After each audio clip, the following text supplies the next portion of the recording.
أعوذ بالله من الشيطان الرجيم. بسم الله الرحمن الرحيم.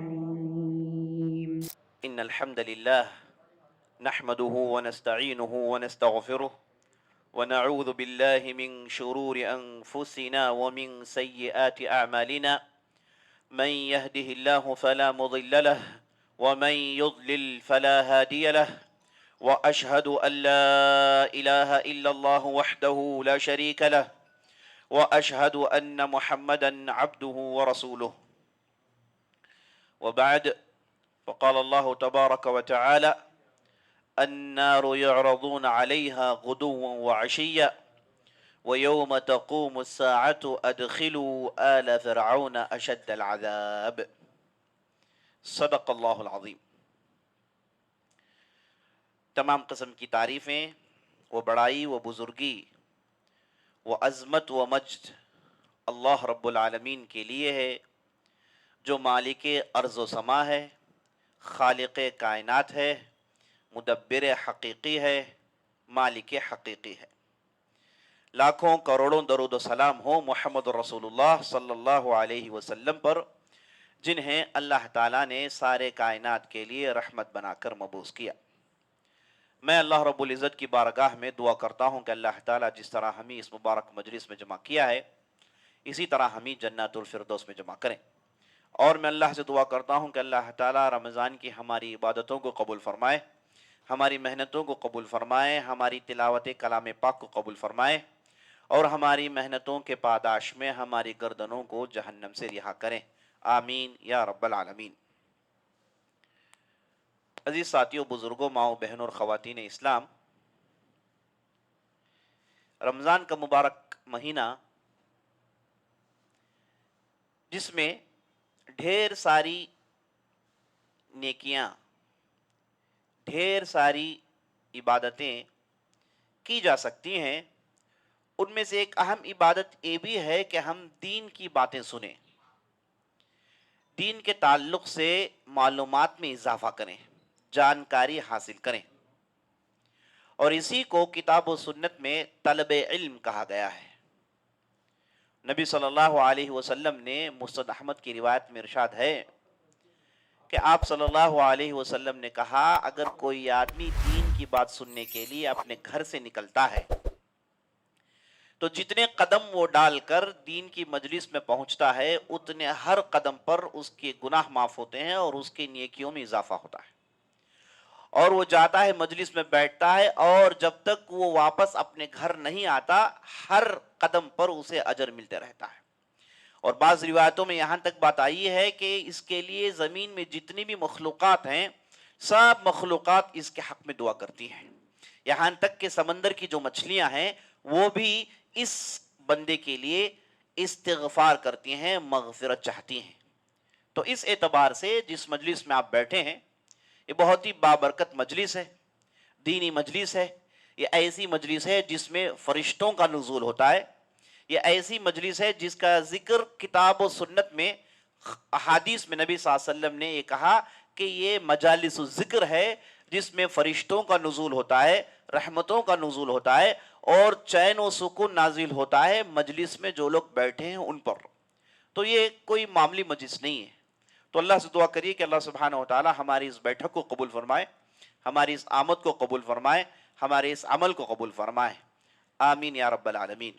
آج میں آپ کے سامنے چند تحفے لے کر حاضر ہوا ہوں، اس مقصد کے ساتھ کہ میں مجلس کے اختتام پر چند سوالات پوچھوں گا، جو بھی صحیح جواب دے گا اسے یہ تحفے دیے جائیں گے انشاءاللہ۔ معمولی تحفے ہیں، لیکن کوشش یہ ہے کہ آپ لوگوں کو غور سے باتیں سنائے جائے، تو گزارش ہے کہ آپ باتیں بڑے غور سے سنیں اور ہر چیز کو سمجھنے اور اسے نوٹ کرنے کی کوشش کریں۔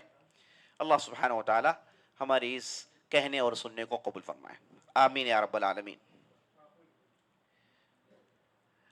آپ صلی اللہ علیہ وسلم ایک مرتبہ چند اصحاب کے ساتھ ایک راستے سے گزر رہے تھے، تو آپ صلی اللہ علیہ وسلم کی نظر دو قبروں پر پڑی، تو نبی صلی اللہ علیہ وسلم نے کہا کہ اے لوگو، کیا تمہیں معلوم ہے یہ دو قبروں میں عذاب ہو رہا ہے، دو قبروں کے اندر عذاب ہو رہا ہے. وَمَا يُعَذَّبَانِ فِي كَبِيرٍ وَأَمَّا أَحَدُهُمَا فَكَانَ يَمْشِي بِالنَّمِيمَةِ وَأَمَّا الْآخَرُ فَكَانَ لَا يَسْتَتِرُ مِنْ بَوْلٍ. نبی صلی اللہ علیہ وسلم کہتے ہیں دونوں قبروں میں عذاب ہو رہا ہے، اور عذاب ہونے کی کوئی بڑی وجہ نہیں ہے، مطلب دنیاوی اعتبار سے کوئی بڑی وجہ نظر نہیں آتی. ایک اس میں سے چغل خوری کرتا تھا، اور دوسرا یہ وہ تھا جو پیشاب کے دوران پردہ نہیں کرتا تھا، پیشاب سے پاکی ٹھیک سے حاصل نہیں کرتا تھا. تو دونوں کو اس وجہ سے قبر میں عذاب ہو رہا ہے. تو دیکھیے ایک وہ جو چغل خوری کرتا تھا، چغل خوری سے مراد یہاں کی بات وہاں پہنچائے فتنے کے مقصد سے، یہاں کی باتیں سنی، کسی کے اور کے پاس گئے، جا کر کہا کہ آپ کو معلوم ہے کہ فلاں نے آپ کے بارے میں کیا کہا، تو اس آدمی کے کان کو بھرنا اس مقصد سے کہ دونوں کے درمیان اختلاف ہو جائے، دونوں کے درمیان جھگڑے ہو جائیں. اور ایسے لوگ ہمارے معاشرے میں کچھ کم نہیں ہیں، ہے نا. ایسے لوگوں کی وجہ سے بڑے بڑے فتنے کھڑے ہوتے ہیں، بڑے بڑے اختلافات کھڑے ہوتے ہیں. تو اس لیے آدمی ادھر کی بات ادھر پہنچانے سے پرہیز کرے. ہاں، اگر آدمی کی نیت اصلاح کی ہو، آدمی یہ کام خیر کی نیت سے کر رہا ہے، تو ایسی صورت میں انشاءاللہ کوئی حرج نہیں. لیکن اختلاف ڈالنے کے لیے، حسد چھننے کے لیے، دونوں میں نفرت پھیلا کرنے کے لیے اگر کوئی آدمی یہ کام کرتا ہے تو اسی کو حدیث میں نمیمہ کہا گیا ہے، اسی کو چغل خوری کہتے ہیں. اور ایسے آدمی کے لیے جہنم میں عذاب ہے، اور اس سے پہلے قبر میں بھی اسے عذاب ہوگا. آپ دیکھ رہے ہیں اس حدیث میں نبی صلی اللہ علیہ وسلم نے کہا کہ دونوں کو عذاب ہو رہا ہے، اس میں سے ایک کے عذاب کے اسباب کچھ بڑے نہیں ہیں، ادھر کی بات ادھر فتنوں کی نیت سے کیا کرتا تھا، تو اب عذاب جھیل رہا ہے قبر کے اندر. اور بعض روایتوں میں نبی صلی اللہ علیہ وسلم نے یہاں تک کہا لا يدخل الجنت النمام، جنت میں چغل خوری کرنے والا جا نہیں سکتا جب تک کہ اس کے گناہ وہ معاف نہیں کروا لے، اس کے گناہوں کو دھو نہیں ڈالے، وہ جنت میں جا نہیں سکتا. تو یہ بڑی بدترین بلا ہے، بری بلا ہے. ان چیزوں سے پرہیز کرنا چاہیے. کتنی ایسی باتیں، چھوٹی باتیں بڑے فتنے کا سبب بن جاتی ہیں، اور بہت سارے ایسے خاندان آج تک ٹوٹے ہوئے ہیں. اس کی بنیادی وجہ یہ کہ کسی نے کسی کے بارے میں کچھ کہہ دیا، اور یہ صاحب نے بات سن لی اور بغیر تحقیق کے مان لیا، اور اس کے بعد جھگڑے اتنے بڑے کہ ایک دوسرے کے چہرے کو دیکھنا نہیں پسند کرتے. بہت بڑی مصیبت ہے، بہت بڑی مصیبت ہے. اور اللہ نے قرآن میں ایسے معاملوں کا حل سنایا. اللہ نے قرآن میں ارشاد فرمایا یا ایھا الذین آمنوا ان جاءکم فاسق بنبأ فتبینوا ان تصیبوا قوما بجہالہ فتصبحوا علی ما فعلتم نادمین. اللہ نے کہا ہے لوگوں جو ایمان لائے ہو، اگر کوئی ایک ایسا آدمی پیغام لے کر پہنچے جس کے بارے میں تم نہیں جانتے، یہ کوئی انون آدمی جس کے بارے میں آپ زیادہ نہیں جانتے، جس کے اخلاق، جس کے ایمان کے بارے میں آپ کو واقفیت نہیں ہے، وہ آدمی آ کر کوئی پیغام آپ کو سنا رہا ہے، تو اللہ کیا کہہ رہا ہے؟ دیکھیے، اللہ نے نہیں کہا کہ آپ مان لو، کہا فتبینوا، تحقیق کرو یہ بات صحیح ہے کہ نہیں ہے، فلاں کے بارے میں صاحب نے کہا کہ صحیح ہے، کہا کہ نہیں کہا، کیا ثبوت کیا ہے. تو تحقیق کرنے کے بعد ہی کچھ اقدام اٹھانا ہے. اللہ کہتا ہے فَتُصْبِحُوا عَلَى مَا فَعَلْتُمْ نَادِمِينَ. اگر آپ تحقیق کے بغیر کسی بھی قوم کو، کسی بھی فرد کو کچھ آپ نے اس کے بارے میں سمجھ لیا، اس کے خلاف آپ نے کچھ اقدام اٹھایا، تو بعد میں ایسے لمحے آئیں گے جس میں تم نادم بنو گے، سر پیٹو گے، کہو گے کہ اے کاش میں کام نہیں کرتا. تو نبی صلی اللہ علیہ وسلم نے اس حدیث میں بتایا کہ ایک آدمی کے لیے عذاب اس وجہ سے کہ وہ چغل خوری کرتا تھا، اور دوسرا کیا کرتا تھا؟ نبی صلی اللہ علیہ وسلم نے کہا کہ کان لا یستتر من بول، یہ صاحب جب بھی قضاء حاجت کے لیے جاتے